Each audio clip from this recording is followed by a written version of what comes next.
suis responsable du certificat de spécialisation en psychopathologie du travail, qui pour l'instant est unique en France, et qui forme les cliniciens pointus qui assurent les consultations du réseau. Alors, je voudrais d'abord avoir une pensée pour Max, parce que je suis sûre qu'il est là et qu'il nous écoute. Et tant pis si les psychiatres présents pensent que je suis atteinte d'un syndrome du déni. Je ne suis pas prête à rompre le dialogue intérieur avec lui pour l'instant.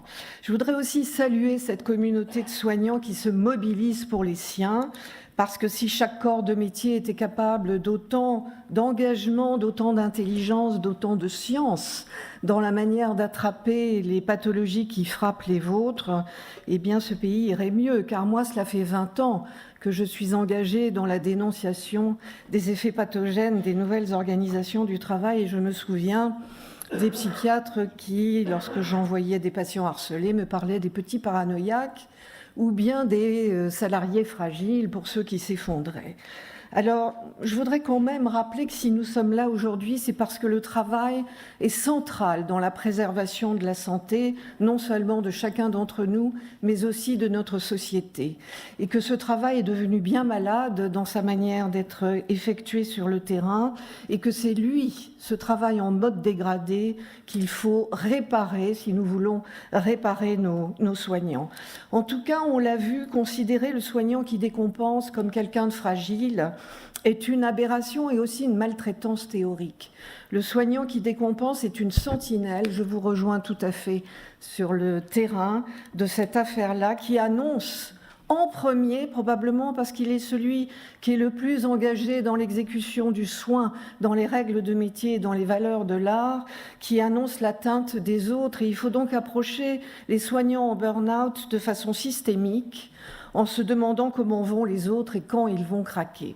C'est pourquoi la psychopathologie du travail est en fait la psychopathologie des violences collectives, celle des nouvelles organisations du travail, mais aussi celle des chaos qui agitent notre société et qui, malheureusement, des attentats à d'autres intervenants, sont le lot commun des soignants dans nos systèmes de santé.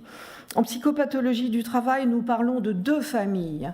La famille des pathologies de surcharge, et je ne vous apprends rien en y casant bien évidemment l'épuisement professionnel, mais aussi les pathologies de la solitude, car c'est ce que vous avez tracé, vous tous, depuis ce matin, l'isolement des soignants à l'hôpital et encore plus dans leur cabinet. Voilà, quand on n'est pas seul et quand on n'est pas envahi par le travail, on y fait face. Nos soignants sont bien formés, ils sont solides. Quant à ceux qui évoquent les failles infantiles, je rappellerai qu'on ne devient pas soignant parce qu'on a eu une enfance heureuse et que le métier qu'on choisit est celui qui nous permet bien évidemment de dépasser ces failles infantiles et de les travailler. Alors, si un clinicien digne de ce nom ne pourra pas vous dire que le type de décompensation ne dépend que du travail, bien sûr, il dépend aussi de la structure psychique de chacun d'entre nous, mais c'est quand même une rencontre entre une personnalité individuelle et une organisation du travail spécifique. Les nouvelles organisations du travail partout ont gauchi le rapport aux gestes de métier, mais encore plus dans le domaine du soin, générant des souffrances éthiques qui sont souvent le terreau qui génère l'épuisement professionnel, mal faire son travail. Quand on sait qu'une infirmière ne consacre plus que 10% de son temps aux soins, on se demande vraiment à quoi servent tous les autres gestes qu'on lui inflige. Cette grammaire chiffrée, cette procéduralisation, cette certification qui envahit le travail de tous, de la caissière qui scanne 1 tonne par heure jusqu'à l'infirmière qui regarde davantage l'écran de son ordinateur que le patient à qui il demande à combien il a mal, nous sommes tous atteints par malheureusement cette pathologie dramatique de notre civilisation. Et donc, vous vous en doutez, les prises en charge que nous proposons à ces soignants doivent être tout aussi novatrices. Il s'agit bien de refaire du soignant malade un soignant averti. Averti de quoi ?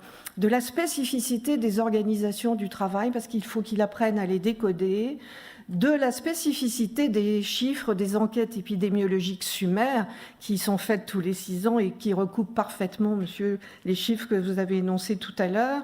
On le sait, elles sont prédictives pour les 23 millions de salariés. La dernière, 2016, les chiffres vont être catastrophiques et soulignent tous que ce dont souffre le salarié français, c'est de la dégradation de la qualité de son travail. Il faut bien évidemment connaître aussi les effets de l'hyperactivité sur le sommeil, mais sur le fonctionnement cognitif. Et à ce titre-là, je ne saurais trop souligner l'importance de faire passer aux patients, aux soignants en burn-out des bilans neuropsychologiques. Nos neuropsychologues sont très compétents dans ce type de diagnostic de surmenage, ce qui permet d'objectiver vis-à-vis des directions d'hôpitaux les atteintes cognitives, concentration, logique et mémoire. Il faut aussi que les soignants apprennent bien sûr à déconstruire la peur de parler, la culpabilité d'être atteint, l'ignorance de vers qui ils peuvent se tourner. Et pour cela, il faut donc des cliniciens particulièrement formés aux stratégies médico-administratives, à la connaissance des lois, des différentes réglementations, de puissants coordinateurs de la prise en charge, permettant effectivement d'alerter immédiatement le médecin conseil, le médecin du travail, le médecin généraliste traitant quand il y en a quand même un, et puis d'assurer la circulation des écrits faisant le lien entre l'état de santé et le travail dans les règles de ce type de certificat, bien entendu. C'est pourquoi le réseau Souffrance et Travail va apporter son concours à la formation de ces primo-écoutants de terrain pour mailler encore davantage le territoire. Je suis persuadée qu'il faut cesser d'attendre que tout vienne d'en haut et que du territoire peuvent surgir beaucoup de vitalité et beaucoup de sentinelles extrêmement pertinentes dans cette prise en charge. Je vous remercie.